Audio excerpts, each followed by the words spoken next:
మిత్రమా, కూర్చొని మాట్లాడితే పరిష్కారం దొరకని సమస్య అంటూ ఉండదు.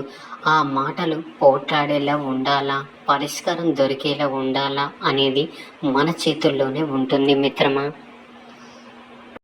కానీ అహంకారం, ఆధిపత్య వ్యామోహం యుద్ధం దాకా పోతే చివరికి పరాభవమే మిగులుతుంది మిత్రమా. ఇది మనకు మహాభారతం చెబుతుంది. మిత్రమా, ఈ కలియుగంలో నటించడం తెలియదంటే ఎలా? మోసపోకుండా ఉండాలంటే గడుసుతనం నటించాలి. చులకన అవ్వకూడదంటే కొంత వివేకం నటించాలి. ఆకతాయిలా ఆటలు కట్టించాలి అంటే ధైర్యం లేకున్నా నటించాలి మిత్రమా. ఓడిపోకూడదు అనుకుంటే ఆత్మవిశ్వాసం నటించాలి. అహంకారుల నోరు మూయించాలంటే కొంత పొగరు కూడా నటించాలి మిత్రమా. రాజకీయ పాత్రల నడుమ జీవించాలి అంటే ఎంతైనా కొంత నటించాలి కాదంటారా? ప్రశాంతంగా జీవించాలి అనుకుంటే ఎదుటివారు మారాలి అని ఆశించవద్దు మిత్రమా. మార్చాలని కూడా ప్రయత్నించొద్దు, మీరే మారండి. కాళ్ళకి ఏమి గుచ్చుకోకుండా ఉండాలంటే మనం చెప్పులు వేసుకుంటాం. కానీ వీరంతా చివాచిపరిచం కదా. ఒక వ్యక్తిని అపార్థం చేసుకునే ముందు ఆ వ్యక్తి గతంలో మనతో ఎలా ఉండేవారో గుర్తు చేసుకుంటే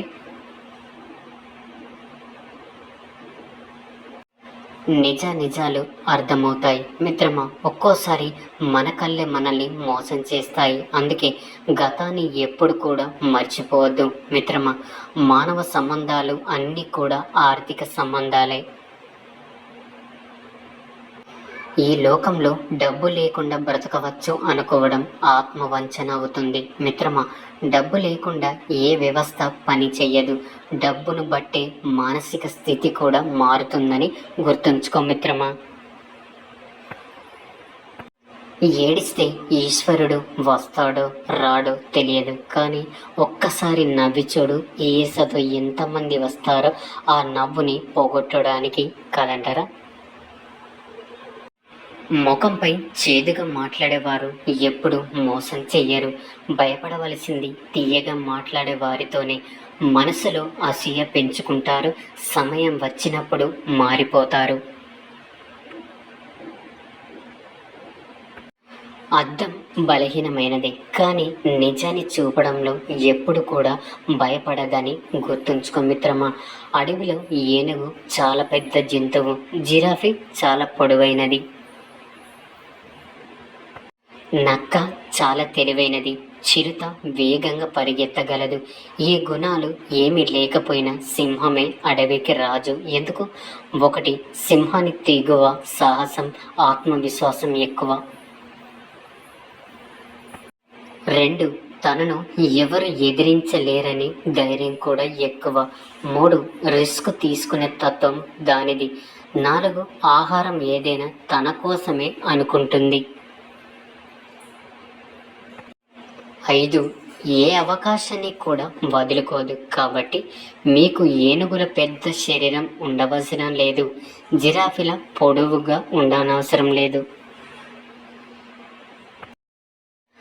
గొప్ప తెలివైన వాళ్ళు కావాల్సిన పని లేదు, అంత వేగంగా పరిగెత్తాల్సిన అవసరం కూడా లేదు. మీకు కావాల్సిందల్లా ధైర్యం మాత్రమే మిత్రమా. ప్రయత్నం చేయడానికి సిద్ధంగా ఉండడం, ఖచ్చితంగా జరుగుతుందన్న నమ్మకం, మీ మీద మీకు సాధించగలనన్న విశ్వాసం ఎప్పుడు కూడా కోల్పోవద్దు మిత్రమా. మీ వయస్సు ఏదైనా సింహంలో ఉండండి, అలానే ఆలోచించండి. విజేతల లక్షణం కూడా ఇదే మిత్రమా. ప్రతి ఒక్కరిలో ఏదో ఒక గొప్పతనం ఉంటుంది మిత్రమా. మనకు దాన్ని చూసే గుణం ఉండాలి, అభినందించే మంచి మనసు కూడా ఉండాలి. జీవితంలో మనం ఏమి చెయ్యలేని రోజులు రెండే. ఒకటి నిన్నటి రోజు, మరొకటి రేపటి రోజు. ఏం చెయ్యాలన్నా మిగిలింది ఈ రోజే. నవ్వండి, నవ్వించండి, ప్రేమను పంచండి, అనుభూతిని ఆస్వాదించండి, ముఖ్యంగా జీవించండి. మిత్రమా, ఒకటి గుర్తుంచుకో మిత్రమా,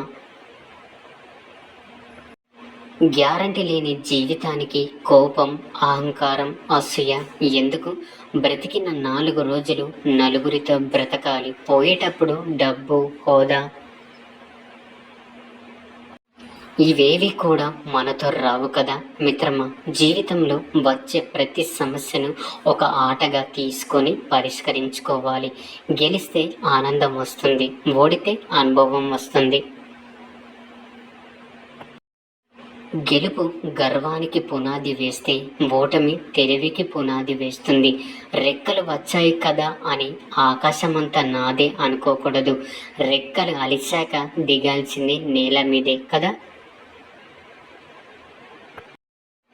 చేరాల్సింది సొంత గూటికి. సంతోషమైన దుఃఖమైన పంచుకోవాల్సింది తన కుటుంబంతోనని మర్చిపోకూడదు మిత్రమా. అందం చూసి మురవకు, చివరికి బూడిదై మట్టిలో కలవాల్సిందే. డబ్బును చూసి గర్వపడకు, జబ్బులు వస్తే దేవుడైనా కాపాడలేడు.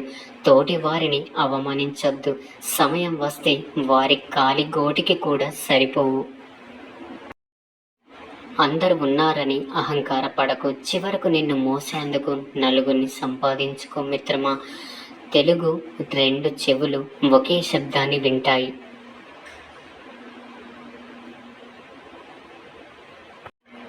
రెండు కళ్ళు ఒకే దృశ్యాన్ని చూస్తాయి. 2 నాసికలు ఒకే వాసనని పీలుస్తాయి. కానీ అదేమి మాయ రోగమో, ఒక్క నాలుక మాత్రం 2 రకాలుగా మాట్లాడుతుంది. కాదంటారా?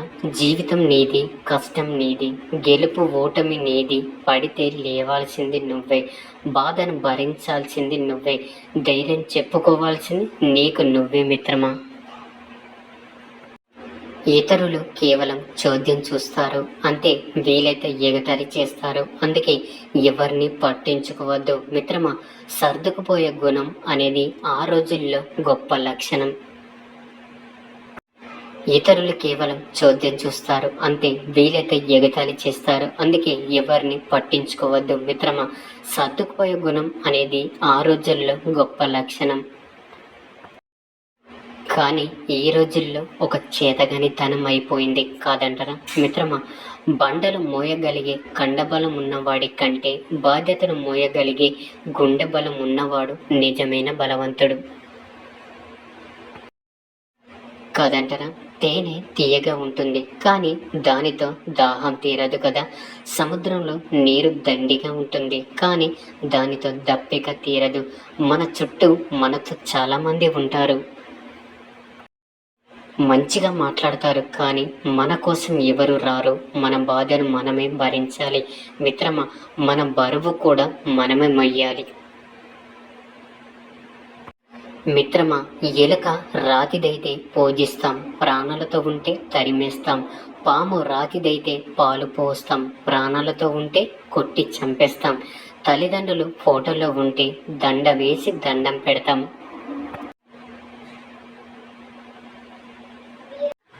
ప్రాణాలతో ఉంటే వృద్ధాశ్రమంలో వదిలేస్తాం. చనిపోయిన వాడిని భుజాన్ని అందిస్తాం, బ్రతికి ఉన్న వాడికి చేయుతనివ్వం.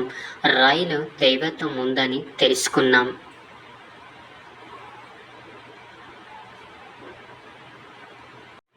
మనిషిలో మానవత్వాన్ని గుర్తించలేకపోతున్నాం మిత్రమా. జీవం లేని వాటిపై భక్తి ఎందుకు? ప్రాణంతో ఉంటే ద్వేషం ఎందుకు? కాస్తైనా ఆలోచిద్దాం మిత్రమా. వేచే పరిమాణాన్ని బట్టి పూలపై ఇష్టం ఏర్పడినట్లు మనం మాట్లాడే మాటలను బట్టి మనపై ఇతరులకు గౌరవం ఏర్పడుతుంది మిత్రమా. పరాయి స్త్రీల యొక్క అందం చూసి మోసపోతే వారు నిన్ను మోసం చేసి నీ ఆలోచన అంతా తమ వైపు తిప్పుకునేలా చేసి నీ జీవితంలో నీకు ఎదుగుదల లేకుండా చేస్తారు. దానివల్ల నష్టపోయేది నీవే మిత్రమా. నువ్వంటే ఇష్టం ఉన్న ఆడదానికి నీ దగ్గర ఏమీ లేదు అని తెలిస్తే నీతో మాట్లాడడానికి కూడా ఇష్టపడదు. కావాలంటే ఒక్కసారి చెక్ చేసుకో మిత్రమా. ఒక ఆడది స్త్రీకి గౌరవం ఇచ్చే మగాడికి, ప్రేమను చూపించే మగాడికి మాత్రం లొంగిపోతుంది మిత్రమా, కాదంటారా?